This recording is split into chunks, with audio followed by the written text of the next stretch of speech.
Good morning, students. Today we read chapter number 16 in your EVS book. Chapter number 16 is waste and its disposal. So, students, आज हम waste के बारे में इस chapter में पढ़ेंगे. So now let's start this chapter. Garbage. Garbage is any material that is of no use and can be thrown away as waste.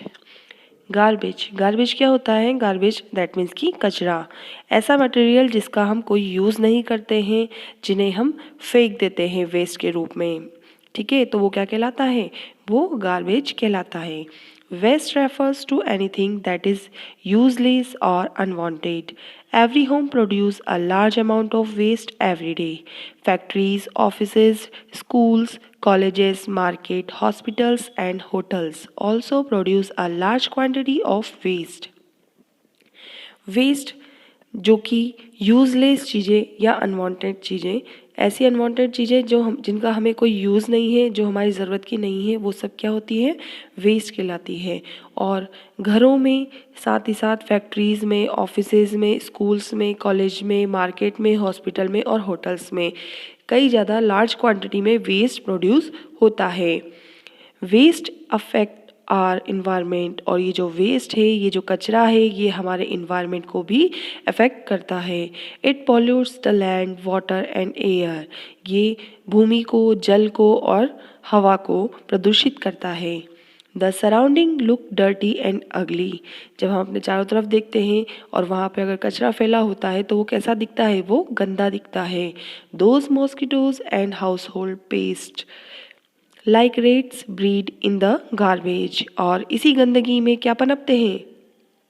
हमारे चारों तरफ अगर गंदगी है तो इस गंदगी में कई सारे मॉस्किटोज़, फ्लाइज वगैरह, ये सब इसी में इनकी ब्रीड पनपती है. और साथ ही साथ जो रैट्स होते हैं, चूहे वगैरह, उनकी ब्रीड भी इसी गंदगी में, इस गार्बेज में पनपती है. They spread disease like diarrhoea, typhoid and dysentery. और इसकी वजह से कई सारी बीमारियां जैसे डायरिया हो गई, टाइफाइड हो गया और डिसेंट्री हो गई, ऐसी बीमारियां फैलती हैं. Drains get choked and give off a foul smell. और जो घरों के बाहर नालियां होती हैं, अगर उनमें कचरा डल जाता है या कचरा फंस जाता है तो वो चॉक्ड हो जाती है और फिर वो स्मेल करने लगती हैं. So it is very important to dispose of the garbage properly. इसलिए बहुत ही ज़्यादा ज़रूरी है कि हम गार्बेज को प्रॉपर तरीके से डिस्पोज करें. तो ये था आपका गार्बेज वाला टॉपिक. नेक्स्ट टॉपिक है आपका टाइप्स ऑफ वेस्ट. अब यहाँ पर आपको वेस्ट, कचरे के अलग अलग टाइप्स बताए गए हैं. Plant and animal waste like vegetable peels and excrete root easily and mix with soil. These became a part of the soil and can be used by the plants. These are called biodegradable waste. कुछ waste जो कि हमें plants और animal से मिलता है, जैसे कि प्लांट से, जैसे हम घरों में सब्जी वगैरह काटते हैं या फिर फ्रूट्स वगैरह कट करते हैं तो उनके जो पील्स होते हैं, उनके जो छिलके होते हैं, उसको हम सॉइल में भी मिक्स कर सकते हैं. सॉइल में मिक्स करने से वो क्या बन जाता है? वो एक खाद का काम करता है और उस सॉइल को फिर से हम किस में डाल सकते हैं? प्लांट्स में यूज़ कर सकते हैं. तो ये क्या कहलाता है? इस तरीके का जो वेस्ट होता है, ये कहलाता है हमारा biodegradable waste. But waste like plastic, glass, metal, chemical and polythene do not rot. These are called non-biodegradable waste. अब लेकिन जो प्लास्टिक हुआ, ग्लास, मेटल, केमिकल और पॉलीथीन, इस टाइप का जो वेस्ट होता है, वो जो सॉइल है उसमें एब्जॉर्व नहीं हो पाता, उसमें मिक्स नहीं हो पाता, इसलिए इसको नॉन बायोडिग्रेडेबल वेस्ट कहा जाता है. They stay in the soil for a very long time and pollute the soil. ये सॉइल में टिका रहता है, काफ़ी टाइम तक स्टे रहता है और इसी की वजह से जो सॉइल है, जो मिट्टी है, वो पॉल्यूट हो जाती है, प्रदूषित हो जाती है. When domestic animal like cow eat any of these they fall sick and die. और इस गार्बेज को यदि कोई भी एनिमल खा लेता है, जैसे कि काऊ वगैरह अगर इस गार्बेज को, प्लास्टिक वगैरह को खा लेती हैं तो उसकी वजह से क्या होती हैं? वो बीमार हो जाती हैं और वो मर भी सकती हैं.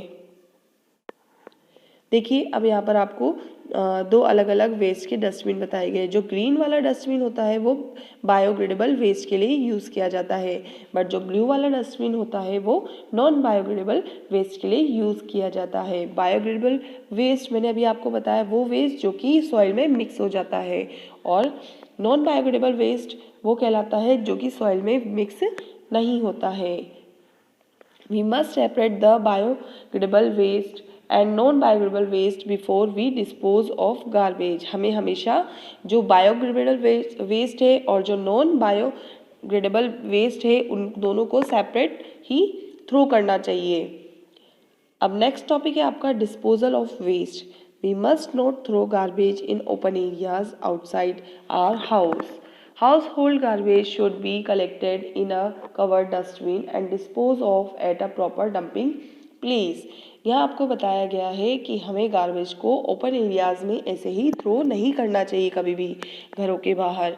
इसको हमें सेपरेट करके कलेक्ट करके एक साथ और डस्टबिन में, कवर्ड डस्टबिन भी ओपन डस्टबिन नहीं, कवर्ड डस्टबिन के अंदर थ्रो करना चाहिए और ऐसी जगह पर डिस्पोज करना चाहिए जहाँ इसका डंपिंग प्लेस हो, ठीक है, ताकि इससे गंदगी ज़्यादा ना फैले हमारे चारों तरफ। अब लेट्स नाउ मोर में आपको देखिए क्या बताया गया है।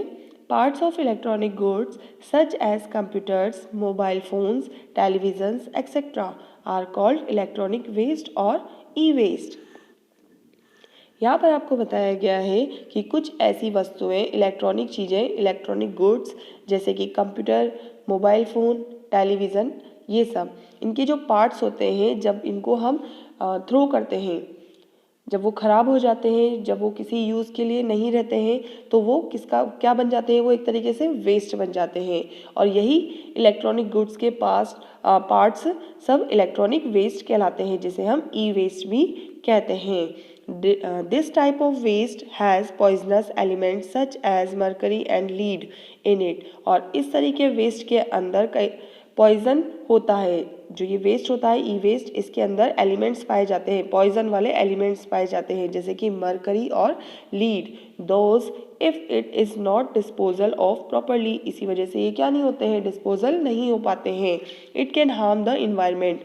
और फिर ये हमारे चारों तरफ इन्वायरमेंट को नुकसान पहुंचाते हैं।